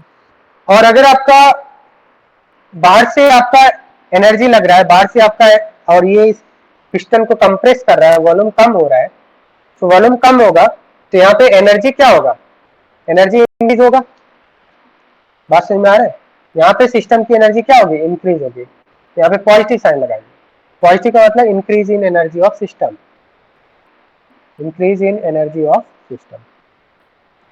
अगर मान लिया सिस्टम पे वर्क कर रहे हैं हम लोग, कंप्रेस कर रहे हैं, मतलब बाहर से एनर्जी ट्रांसफर हो रही है। यहाँ पे क्या हो रहा है? सराउंडिंग से एनर्जी ट्रांसफर हो। इसके पहले क्या हो रहा था? जब ये एक्सपैंड हो रहा था तो सिस्टम सराउंडिंग को एनर्जी ट्रांसफर कर रहा था। अगर आपका सिस्टम कंप्रेस हो रहा है, वॉल्यूम कम हो रहा है, तो यहाँ पे एनर्जी ट्रांसफर किधर से होता है? आपका सराउंडिंग से सिस्टम की Surrounding तरफ। system. तो यहाँ पे सराउंडिंग की एनर्जी कम हो जाएगी और सिस्टम की एनर्जी क्या हो जाएगी? बढ़ जाएगी। इसलिए हम लोग यहाँ पे पॉजिटिव साइन लगा रहे हैं। पॉजिटिव का मतलब increase of energy of system. तो जब भी आपका कंप्रेशन वर्क करते हैं, पिस्टन के ऊपर हम लोग प्रेशर डाल रहे हैं, वॉल्यूम कम कर रहे हैं, तो कंप्रेशन वर्क के ड्यूरिंग क्या होता है? सराउंडिंग से सिस्टम की एनर्जी तरफ एनर्जी ट्रांसफर होता है, जिससे सराउंडिंग की एनर्जी तो कम हो जाती है, बट सेम अमाउंट में सिस्टम की एनर्जी बढ़ जाती है, टोटल एनर्जी कांस्टेंट रहती है। यहाँ पे अगर हम देखें W irreversible, suppose irreversible work हो रहा है, तो work done on the system, formula क्या बताया था मैंने? P external into delta we minus P external. Suppose यहाँ पे कांस्टेंट है, इरिवर्सल के केस में पी एक्सटर्नल कांस्टेंट होता है, delta V V two minus V one हो गया। इंटीग्रेशन के बाद integration of D V delta V हो जाएगा। डेल्टा वी लिमिट लगाने के बाद क्या हो जाएगा? V two minus V one हो जाएगा। Minus P external V two minus V one कैसा होगा? अगर फाइनल का आपका लेस है इनिशियल से, तो V two minus V one कैसा होगा? आपका साइन नेगेटिव। ये आपका नेगेटिव हो गया, this is negative, negative negative positive हो जाएगा। इसलिए मैंने आपको बोल रहा हूँ कि work done on the system को हम लोग पॉजिटिव साइन से रिप्रेजेंट करते हैं। Work done on the system, अगर सिस्टम पे वर्क किया जा रहा है, इसका मतलब सिस्टम पे कौन वर्क कर रहा है? सराउंडिंग कर रहा है। तो क्या हम लोग इसको ऐसा बोल सकते हैं, work done by the system, work done on the system को work done by the surrounding बोल सकते हैं? हाँ सिस्टम सर. पे कौन वर्क कर रहा है? Surrounding. सराउंडिंग, सराउंडिंग कंप्रेस कर रहा है ना इस बार, मतलब इस बार सराउंडिंग आपका एक्सपेंड हो रहा होगा। सिस्टम तो कंप्रेस हो रहा है, बट सराउंडिंग एक्सपेंड हो रहा है, हो रहा होगा। सराउंडिंग एक्सपेंड हो रहा है, नीचे की तरफ सिस्टम जा रहा है, सराउंडिंग को ज्यादा वॉल्यूम मिलेगा, सिस्टम को कम वॉल्यूम मिलेगा। तो work done on the system always positive होगा, क्योंकि वर्क जब आपका सराउंडिंग सिस्टम पे वर्क करता है तो एनर्जी सिस्टम की बढ़ती है। Work done by the system always negative होगा, क्योंकि सिस्टम अगर आपका वर्क कर रहा है तो यहाँ पे सिस्टम एनर्जी लूज करेगा, सिस्टम की एनर्जी कम हो जाएगी। That's why it is negative.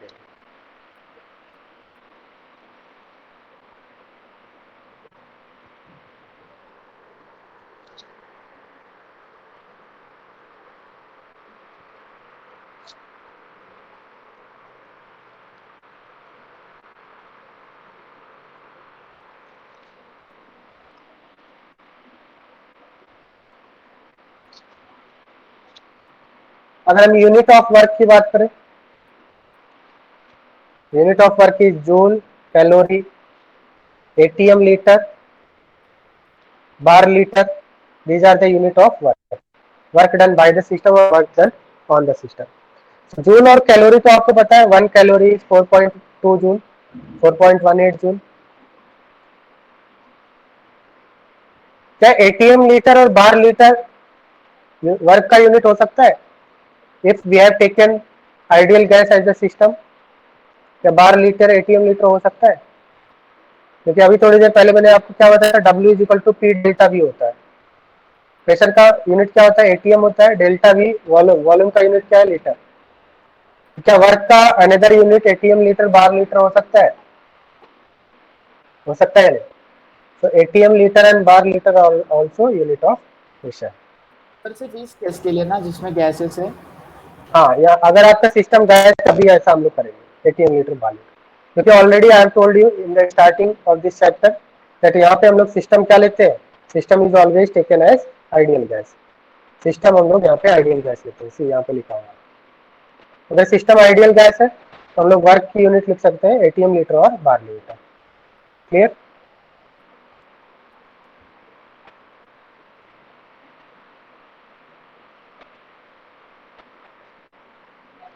तो अब आपको इस तरह से क्वेश्चन आएगा कि 1 ATM litre is how you have to convert this in SI unit. 1 ATM liter is not SI unit because ATM is not SI unit of pressure. ATM is pressure का SI unit क्या होता है? Pascal होता है. And litre भी SI unit नहीं है volume का. वॉल्यूम का SI unit होता है metre cube. So 1 ATM litre को हमें जूल में कन्वर्ट करना है. How to convert this? तो बेसिकली एटीएम लीटर का मतलब प्रेशर इनटू डेल्टा वी है. तो 1 एटीएम को हम लोग क्या करेंगे? एटीएम को हम लोग पास्कल में चेंज करेंगे. 1 ATM is equal to how much pascal? 101.325 into 10³ pascal. ATM को लीटर में एटीएम को पास्कल में चेंज कर दिया, ऐसा यूनिट आ गया. इंटू लीटर, 1 लीटर को मीटर क्यूब में चेंज करना है. तो 1 litre is equal to 10⁻³ metre cube होता है. यहाँ पे 10⁻³ से मल्टीप्लाई कर दिया. तो यहाँ पे जो यूनिट आएगा पास्कल मीटर क्यूब में आएगा. और पास्कल मीटर क्यूब को ही हम लोग बोलते हैं जूल. तो वैल्यू कितनी आएगी? 10⁻³ 10³ cancel, 101.325. That means 1 atmosphere litre is equal to 101.325 pascal और 101.325 joule.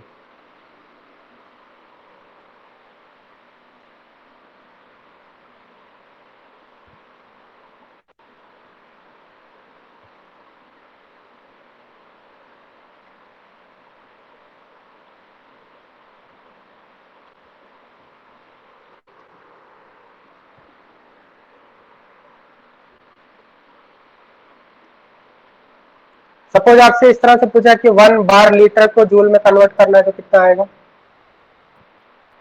1 bar litre is how many joule?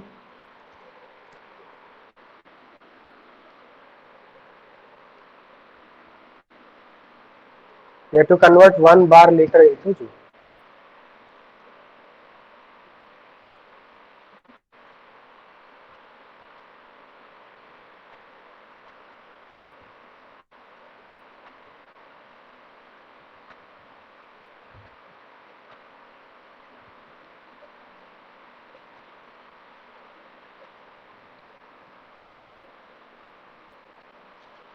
So बार को सबसे पहले हम लोग पास्कल में चेंज करेंगे. 1 bar is equal to how many joule? 1 bar is equal to 10⁵. Sorry, 1 bar is equal to 10⁵ pascal. तो बार को हमने पास्कल में चेंज कर लिया. ठीक है. एटीएम और बार में थोड़ा सा बहुत ही स्लाइट डिफरेंस होता है. यहाँ पे भी 10⁵ ही था approximately. So 1 bar is 10⁵ Pascal. Pascal is SI unit of pressure. Bar is not SI unit of pressure. Into litre, litre को हम लोग किसमें चेंज करेंगे? मीटर क्यूब में. So 1 liter is 10⁻³ metre cube. यहाँ पे आपका आंसर कितना आ जाएगा? 10⁻² pascal metre cube. Pascal metre cube का मतलब होता है joule. So 1 liter is equal to how many? 1 bar liter is how many joule? we can say that 1 bar liter is equal to 100 joule. ये भी आपको मेमोराइज करना है, ये दोनों ही फॉर्मूले मेमोराइज करना है. 1 bar liter will be 100 joule.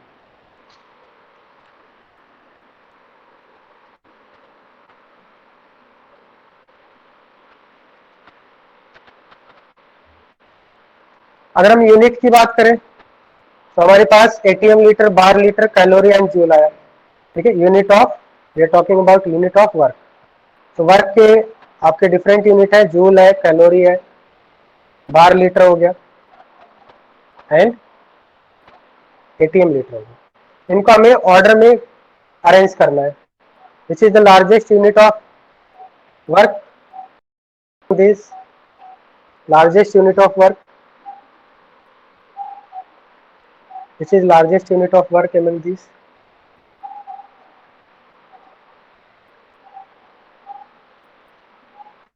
One ATM liter is equal to 101.325 joule आ रहा है. मतलब ATM लीटर लार्जेस्ट यूनिट है. ATM लीटर और जूल में कौन आपका लार्जर होगा?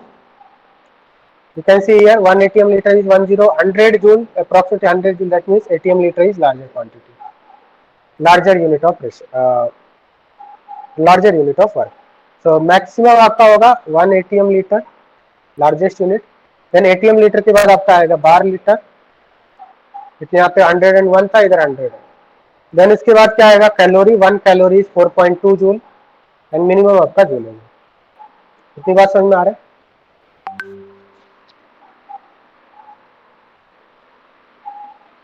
Yes, sir.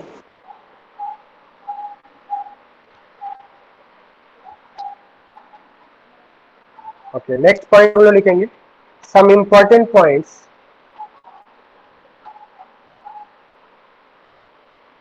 about work. Some important points about work. First point is work can be zero only when process taking place in closed rigid container. Process taking place in closed rigid container. कोई भी अगर आपका piston fitted cylinder है, इसके अंदर ideal gas है और इसको एक्सपेंड करना है तो वर्क कितना करना पड़ता है? P delta we. अगर रिजिड कंटेनर है, मान लिया रिजिड कंटेनर है, मतलब हमने पिस्टन फिटेड सिलेंडर नहीं, रिजिड कंटेनर, तो रिजिड कंटेनर का वॉल्यूम क्या होता है? कांस्टेंट होता है. अगर आपसे रिजिड कंटेनर बोल दिया, रिजिड कंटेनर का वॉल्यूम कांस्टेंट होता है, पहले बता चुका हूं. और अगर वॉल्यूम कांस्टेंट है तो डेल्टा वी कितना होगा? जीरो. और डेल्टा वी जीरो हो गया तो वर्क कितना होगा? जीरो होगा. Zero. क्योंकि वर्क क्यों करना पड़ रहा है? अगर कोई सपोज वाले पिस्टन फिटेड सिलेंडर के अंदर आइडियल गैस है, ये वर्क क्यों कर रहा है? एक्सपेंड होने के लिए या कंप्रेस होने के लिए? अगर रिजिड कंटेनर हो गया इसका मतलब ना ही एक्सपेंशन होगा ना ही कंप्रेशन होगा. हाँ sir. अगर वॉल्यूम में ही चेंज नहीं हो रहा है, अगर वॉल्यूम में कोई चेंज नहीं हो रहा है तो फिर क्या सिस्टम वर्क कर पाएगा? सिस्टम वर्क नहीं कर पाएगा. मतलब रिजिड कंटेनर के लिए volume zero, sorry delta we zero, volume constant, that means delta we zero हो गया तो वर्क भी जीरो हो जाएगा. ये फर्स्ट इंपॉर्टेंट थिंग है. सपोज मान लिया एक्सपेंशन, वैक्यूम में एक्सपेंशन हो रहा है, तो वहां पे वर्क कितना होगा? सपोज द एक्सपेंशन और compression, expansion or compression takes place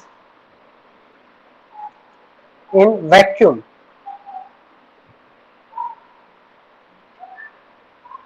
Expansion और compression takes place in vacuum.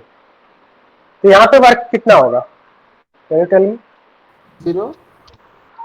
हाँ, वैक्यूम में वर्क कितना हो जाएगा? जीरो, बिकॉज वैक्यूम में कोई भी एक्सटर्नल प्रेशर नहीं है. तो वैक्यूम का मतलब हो गया अगेंस्ट जीरो एक्सटर्नल प्रेशर.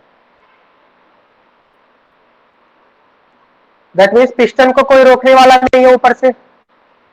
अगर पिस्टन को ऊपर से कोई रोकने वाला नहीं है तो पिस्टन ऑटोमेटिकली अपने आप ऊपर जाएगा. तो गैस को कोई वर्क करना पड़ेगा क्या यहाँ पे? नहीं. गैस को कोई भी वर्क नहीं करना पड़ेगा. दैट इज वैक्यूम में आपको कोई वर्क नहीं करना पड़ेगा। वर्क इसीलिए करना पड़ रहा है क्योंकि बाहर से कोई इसको रोक रहा था, इसलिए वर्क करना पड़ा, क्योंकि उसको अगेंस्ट द प्रेशर हमें काम करना पड़ रहा है। बाहर से एटमॉस्फेरिक प्रेशर इसको एक्सपेंड होने से रोकेगा, इसीलिए हमें वर्क करना पड़ रहा है गैस को।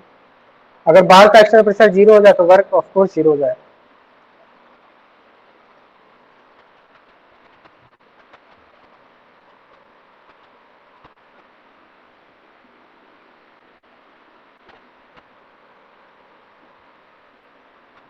अब यहाँ पे हम लोग एक इंपॉर्टेंट पॉइंट यहाँ पे देखते हैं, third point is for reversible process.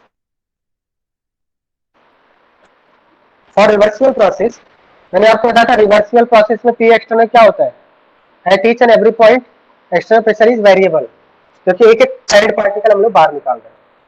तो W वर्क डन का फॉर्मूला क्या बताया था मैंने, integration of V1 to V2 P external into dV, ये फॉर्मूला बताया था मैंने। यहाँ पे क्या करेंगे हम लोग, P एक्सटर्नल, अगर सपोज मान लिया कोई पिस्टन फिटेड सिलेंडर है, P एक्सटर्नल और P इंटरनल में क्या रिलेशन होता है, यहाँ पे P इंटरनल का मतलब P of gas. Reversal process में क्या रिलेशन होता है इन दोनों के बीच में, मैंने बताया था रिवर्सल प्रोसेस में एक एक सैंड पार्टिकल बाहर निकाल रहे हैं, तो एक्सटर्नल प्रेशर और इंटरनल प्रेशर में बहुत ही स्लाइट डिफरेंस होता है। तो हम लोग क्या ऐसा लिख सकते हैं, P external is equal to P of gas plus minus dP लिखेंगे, लिख सकते हैं ऐसा। मतलब अगर यहाँ पे जो एक्स्ट्रा प्रेशर आ रहा है वो ये सैंड पार्टिकल हटाने की वजह से आ रहा है। सैंड पार्टिकल, एक सैंड पार्टिकल हटा दिया तो माइनस dP हो जाएगा, थोड़ा सा प्रेशर कम हो जाएगा, या एक सैंड पार्टिकल वापस से रख दिया तो थोड़ा सा प्रेशर बढ़ जाएगा। मतलब एक्सटर्नल प्रेशर और इंटरनल प्रेशर में क्या ज्यादा डिफरेंस होता है रिवर्सल प्रोसेस के ड्यूरिंग, ज्यादा डिफरेंस नहीं होता, पहले ही बता दिया, ड्राइविंग फोर्स और अपोजिंग फोर्स में बहुत ही स्लाइट डिफरेंस होता है, क्योंकि हम लोग एक एक सैंड पार्टिकल हटा रहे हैं। तो यहाँ पे हम लोग इसको क्या कर सकते हैं, इसको हम लोग ओपन कर देते हैं, तो इसको हम लोग लिख सकते हैं minus V1 to V2 P of gas dV plus minus integration of dP dV V1 to V2। क्या इसको ऐसा लिख सकते हैं, यहां से हमने ओपन कर दिया इंटीग्रेशन, लिख सकते हैं। अब यहाँ पे देखो minus of P of gas, P of gas का मतलब pressure due to gas, into dV, V1 to V2 limit लगा दिया, प्लस माइनस dP dV कितना होगा, dV क्या है आपका स्मॉल है और dP भी स्मॉल है, तो क्या हम लोग इसको नेग्लेक्ट नहीं कर सकते हैं। दो स्मॉल टर्म्स को जब मल्टीप्लाई करते हैं, जैसे 0.1 को 0.1 को 0.2 से मल्टीप्लाई कर दे तो कितना आएगा आंसर, 0.002 आएगा, 0.02 आएगा।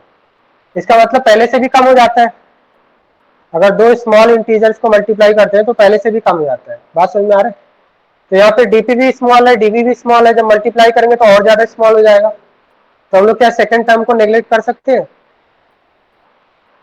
सेकंड टर्म को नेग्लेक्ट कर दिया। तो इसका मतलब यहाँ पे फॉर्मूला क्या आ जाएगा, रिवर्सल प्रोसेस के ड्यूरिंग अगर वर्क देखना है तो P of gas into dV, work done in reversible process. मतलब अगर सपोज मान लिया आपका एक्सपेंशन या कंप्रेशन रिवर्स मतलब फ्लो स्टेप इनफाइनाइट स्टेप्स में हो रहा है, तो वहां पे हम लोग वर्क यहाँ पे निकाल रहे हैं, W reversible. P of gas को क्या लिख सकते हैं, PV is equal to NRT, क्योंकि हम लोग P ऑफ गैस का मतलब जो अंदर गैस प्रेजेंट है उसका प्रेशर की बात कर रहे हैं, तो P is equal to NRT upon V लिख सकते हैं by applying ideal gas equation, लिख सकते हैं इतना, P is equal to NRT लगा दिया तो P ऑफ गैस को NRT बाय V लिख सकते हैं। नाउ सपोज इफ क्वेश्चन में आपको गिवन है कि if the process is isothermal, if the process is reversible isothermal, अगर रिवर्सिबल आइसोथर्मल प्रोसेस, आइसोथर्मल का मतलब कांस्टेंट, सपोज मान लिया आपका कांस्टेंट टेम्परेचर पे हो रहा है, तो वर्क कितना करना पड़ेगा, तो W reversible isothermal equal to क्या लिख सकते हैं, NRT by V, temperature constant इसको बाहर निकाल दिया हमने, NRT को बाहर निकाल लिया, नंबर ऑफ मोल्स तो कांस्टेंट ही रहते हैं, R universal gas constant, temperature constant है, तो कांस्टेंट टर्म्स को इंटीग्रेशन से बाहर निकाल लेते हैं, integration of 1 by V into dV, limit लगा देंगे V1 से V2, एनआरटी 1/v का इंटीग्रेशन कितना होता है, ln v, लिमिट लगाएंगे v1 to v2, nRT ln v को लिमिट हम लोग यहाँ पे लगा देंगे तो ln v2 minus ln v1 ऐसा लिखेंगे। इसको बाद में ऐसा लिख सकते हैं ln log a minus log b, log a by b, ln v2 by v1 लिख सकते हैं। यहाँ से बहुत ही इंपॉर्टेंट फॉर्मूला आ गया, this is very important formula. अगर हमें रिवर्सिबल प्रोसेस के ड्यूरिंग, रिवर्सिबल आइसोथर्मल प्रोसेस के ड्यूरिंग वर्क निकालना है तो इसके लिए आपका ये फॉर्मूला होता है। This is the formula for calculating the work done during reversible isothermal process, nRT ln v2 by v1। अगर हमें लॉग के टर्म्स में लिखना है तो हमें पता है ln x is equal to होता है 2.303 log x। डिफरेंस ये होता है कि log आपका बेस 10 होता है, यहाँ पे बेस e होता है। तो w reversible isothermal is equal to लिख सकते हैं माइनस nRT और 2.3 से मल्टीप्लाई कर देंगे, 2.303 nRT log v2 by v1। This is very important formula.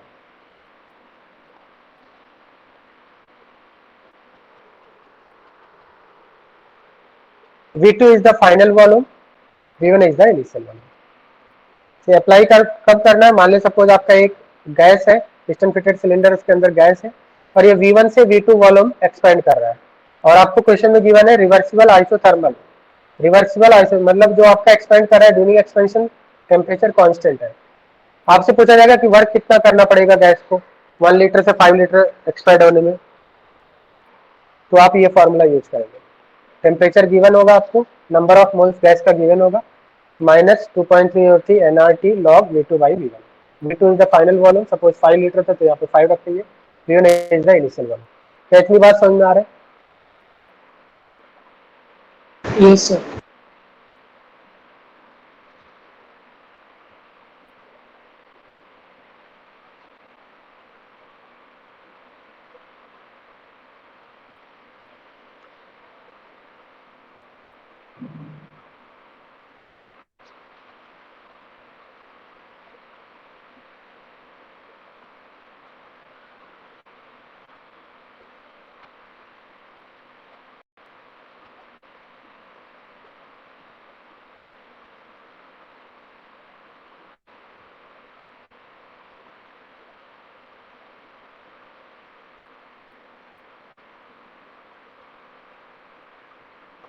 Suppose ऐसा क्वेश्चन ले लेते हैं, 2 mole of an ideal gas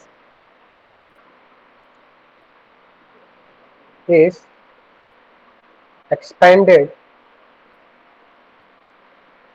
reversibly at constant temperature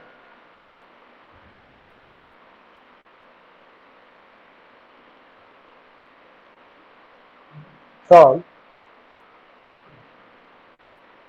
2 liter to 4 liter at temperature 298 Kelvin. Find work done by the system. Calculate work done by the system. बताइए कितना answer आएगा?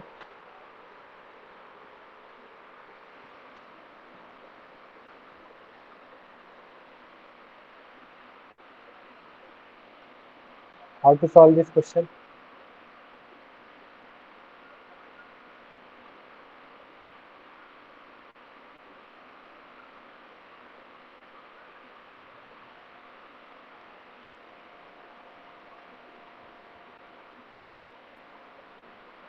ऐसा वाला formula use कर लेंगे, इट्स वेरी सिंपल। आपको बोला है कि reversible and constant temperature that means isothermal. So for reversible isothermal minus 2.303 into n, number of moles 2 है into r is 8.314 into T is 298 Kelvin, log of V2 by V1, so 2 liter to 4 liter, ये आपका कितना हो जाएगा log 2 is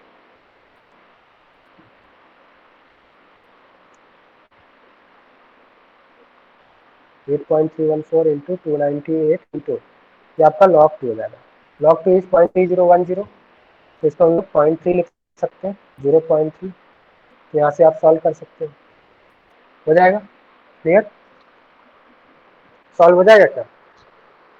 ठीक, यहाँ पे जो आपका वर्क आएगा, क्योंकि हमने आर की वैल्यू जूल में रखा है, तो जो भी आपका वर्क आएगा वो जूल में आएगा। यहाँ तक क्लियर है सभी स्टूडेंट्स को?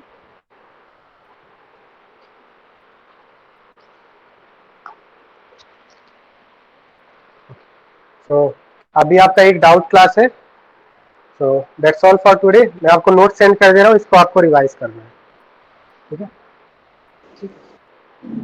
और इसका करेक्ट आंसर नेक्स्ट क्लास में आप इसको सॉल्व करके बताना, करेक्ट आंसर कितना आएगा आपको, to find this. That's all for today. Bye sir. अभी आप, हाँ अभी डाउट क्लास है, अगर डाउट होगा तो बता देना, ठीक है?